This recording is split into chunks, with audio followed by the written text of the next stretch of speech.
Terrence Howard says that 1 × 1 = 2. Let's see if everything he said on the Joe Rogan podcast is an honest, or if we can trust what he's saying. My name is Danyell Carmelita, your favorite tarot reader and astrologer. Let's get straight to it. I don't have his birth time, so I can't get too detailed, but I do have some details. 1. 2, I didn't listen to the Joe Rogan podcast, the whole podcast, because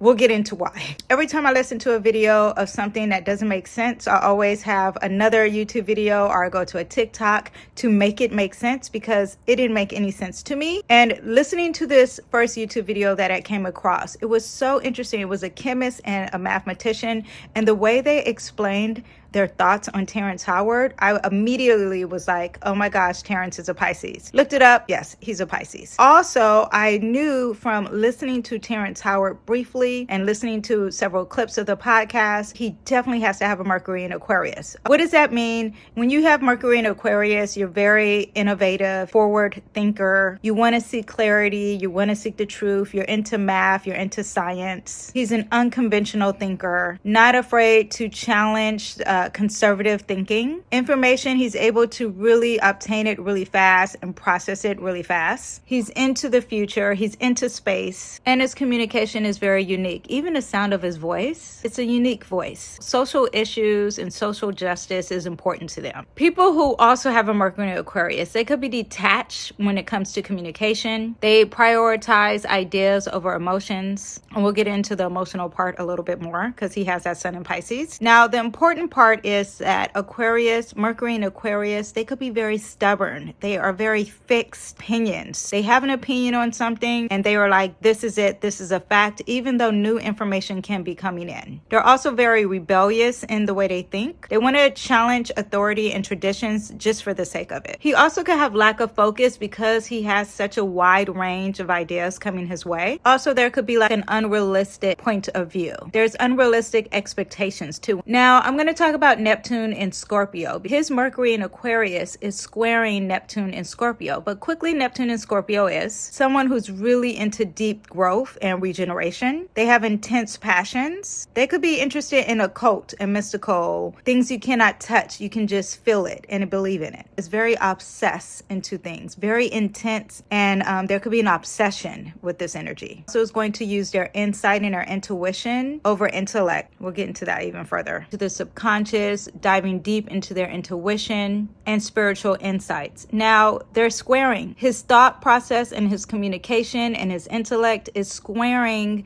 that Neptune in Scorpio. So there is confusion and misunderstandings, especially around perception. His ideas could be misunderstood and distorted, and that communication, right, made no sense. When he was on Joe Rogan and he was communicating, I knew Pisces was involved somewhere in that energy, and Neptune is the ruler of Pisces. He also could have challenges with discerning the truth from what is illusion and what's reality. He can have misunderstandings and it's not clear. It's not logical. He needs to double check all of his information when you have this aspect happening in your natal chart, and also reflect several times. Now, let's talk about that sun in Pisces, right? People who are Pisces are very compassionate. They're very empathetic, very creative, very artistic, very intuitive, psychic ability, really into their dreams, which he discussed in the podcast. When I was watching the video, the chemist was like, he's like a poet. And that's a word that you would use to describe a Pisces. Now, Pisces are very sensitive, overly sensitive. There's an energy of being insecure. They tend to use escapism a lot. So him being medicated or him using any type of substance or drugs could be a high possibility. Indecisive. There's a victim mentality, like they feel powerless and woe is me. And he could be really sensitive to others' emotions, and that could affect his thought process, right? Now, his sun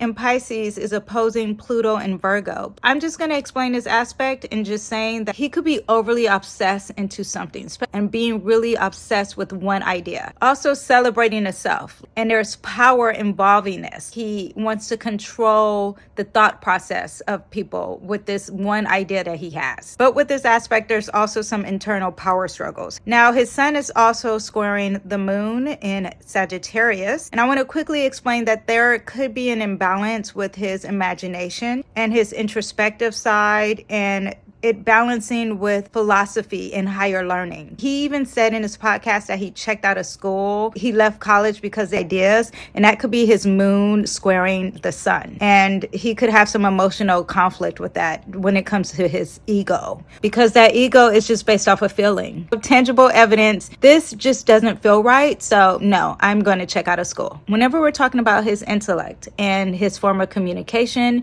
again, I said we look at Mercury, and Mercury is in the sign Aquarius. And where is the energy Aquarius? I have to look at the ruler, and it's Uranus. Uranus is the ruler of Aquarius. Its opposite is North Node. It's conjunct the South Node. And it's also opposing Chiron. Chiron and the North Node are both in the sign Aries. There's some resistance happening towards his future self, and him being a leader. It's good now that he's standing up and he's being vocal and he's saying his original ideas. That is what he's meant here to do. At the same time, he's holding on to something of his past, and it's always very unexpected, out of the box kind of energy. Because Chiron and the North Node are in a sign Aries and they're opposing Uranus, he could always have some unexpected conflict with authority, or unexpected energy with conflict with independence. With Uranus constantly bringing change, he has to be more open to change for his future.